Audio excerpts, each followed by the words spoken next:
வரும் வேளையில் என் யோசனை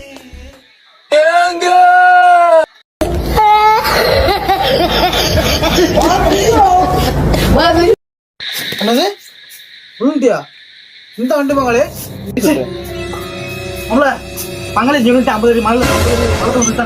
இந்த ஊர்ல மழையே இல்லையா குடியார வாயா வாயா உன் பங்காளி லட்சம் தாங்க வந்து பாரியா வாயா எந்த மங்களே வாயா 50 படத்துல வந்து வைக்க நீ என்ன பேசிட்டு இருக்க 60ல இருந்து 80 அடி போயிட்டு இருக்கு பங்காளி வா பங்காளி உன் பங்காளி பவரா கட்டிங்கதான் இரு நான் பாத்துக்கிறேன் படியில இருந்து வந்துட்டு 50 படத்துல இருந்தா நீ செஞ்சுரியா போடுற சோலி முடிச்சு